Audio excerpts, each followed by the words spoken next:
at what point did you go and say, okay, I need to get this looked at, or I need to, get someone to check me out? Did it happen like a second time? Yeah, it was like, uh, I believe it was the third time. It's kind of a long time ago. I was with a friend. I remember very distinctly the experience, but we were at a bonfire and I just kind of walked away for a while and I was holding onto my chest and I was having a hard time breathing. And a friend of mine is like, "Hey, are you okay?" And I'm like, "I don't know. I've been feeling really weird lately." Because it kind of went away for a while. It went about a week or two before I had another one. And then all of a sudden they started to occur more often and they got more intense. And so I was like, I don't know, I just don't feel really well. So they ended up taking me to the ER and they did all the tests. They gave me an EKG.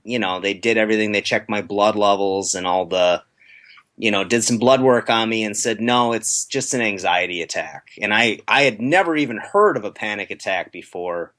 I didn't even have any idea what it was. So there was kind of the whole pamphlet and here's some, pills to help you out if this happens and, basically try to get more sleep and exercise a little bit more and take these pills if you start to feel a little bit anxious and, you should be right as rain in no time flat. And unfortunately, it didn't really work out that way for me. So. Uh, okay. And then, so looking at, one thing that people might be thinking about is like, what could cause them? What can kind of lead to these panic attacks?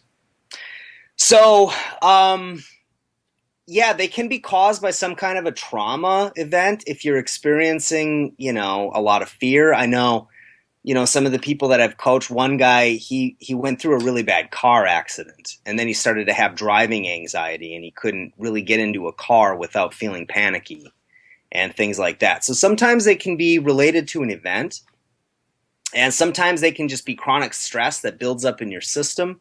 But oftentimes they seem pretty random. And there's some research to show that there's genes that control different parts of the brain that link memories and emotions together. And if stress passes a certain threshold, or at least the theory is, and I think this is pretty accurate just based on my own experience, that the brain changes the way that it works so that, it kind of continues to switch that sympathetic nervous reaction on, even if the stress or something in the environment that they don't really need to worry about, the person experiencing this, it just kind of changes the way that they think and behave in a way that they continue to have this experience and reaction over and over and over again.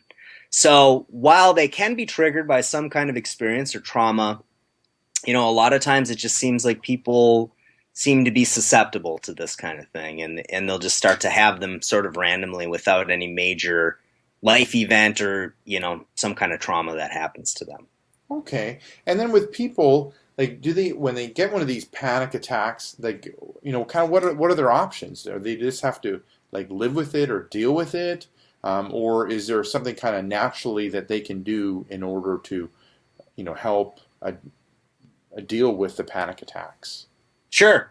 No, actually, there's quite a bit they can do, and that's why, unfortunately, I think in the medical community, there's a lot of misunderstanding about anxiety and panic.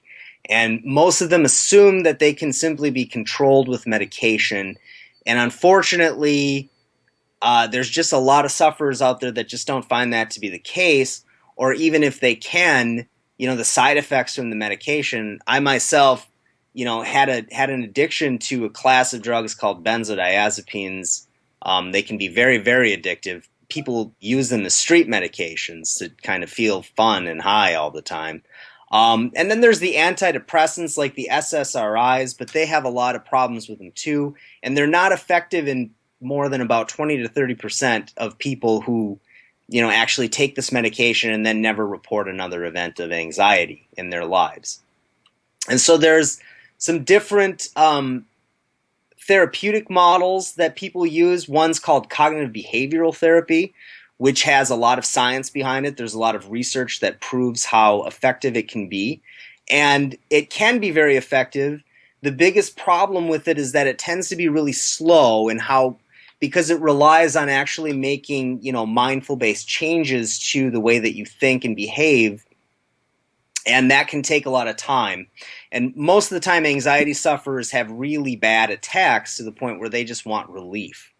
And so a lot of the technique specifically that I use actually targets part of your brain's memory to allow yourself to rebalance your reaction to stress. So what happens during a panic attack with this switching on of the sympathetic nervous system, I teach people a way to engage their parasympathetic nervous system early on in the process so that they can start to calm themselves down naturally. And then once they gain that state and they can think a little bit more clearly, they can use some techniques to just completely dial that anxiety down and sort of break up that response that they have to it. So a lot of it is a habit-based thing. It's sort of like if you're an injury guy, if somebody came in and they were a boxer for a long time and they built up, really big shoulder muscles, but they didn't have a lot of other muscle stability in other areas, from doing other kinds of activities, they could end up hurting themselves over and over again. But if you just gave them some ways to strengthen up, maybe their legs or another part of their body, they could do all that activity without continuing to injure themselves over and over. So it's very similar with your nervous system. Okay.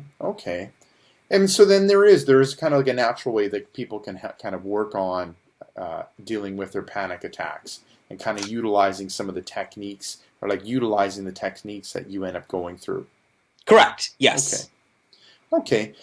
Now, it's kind of comes to the end of the questions that I ended up having. Is there anything that I didn't ask or that you want to leave people with? Yeah, well, the one thing is, just the message that there's nothing wrong with you. A lot of people that have anxiety, they assume that there's something massively wrong with them and that there's something wrong with their health. And oftentimes they'll keep visiting a doctor over and over and over again. And I think it's important that they understand that there's nothing wrong with them and that their primary diagnosis is correct, that they have an anxiety disorder or a problem with stress, and that they don't have to live that way, that they can learn to rebalance their nervous system and live a better life. They don't have to have this anxiety all the time. So they definitely should do something about it if they have this experience. Awesome. And then, Tom, where can people get more information about you? Sure. You can go to www.thepanichack.com. And there's a program there that I've put up for people that suffer with anxiety and panic attacks. It's a quick way for them to end their anxiety and start to go to work on sort of healing their nervous system so they can live a normal life or even a really awesome life again. So awesome. Thank you very much, Tom. Yeah, no problem. Thanks for having me, Rick. No worries. And thank you very much, everyone at exercisesforinjuries.com. Thank you for watching or listening to the interview. I hope you enjoyed it. Now, if you want to check out other interviews that I've done, you can swing by exercisesforinjuries.com, type in interviews, and a whole bunch of interviews will end up coming out, and you can take a look and check them out and watch them.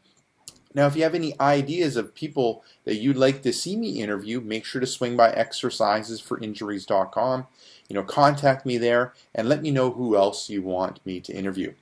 So this is Rick Kasalj from exercisesforinjuries.com saying take care and bye-bye. I think that the only form of testosterone that really matters is the free testosterone. So it's not bound to a protein. It's able to flow throughout the body, repair tissue, do what testosterone does. So vitamin D helps free testosterone, which is a very important thing.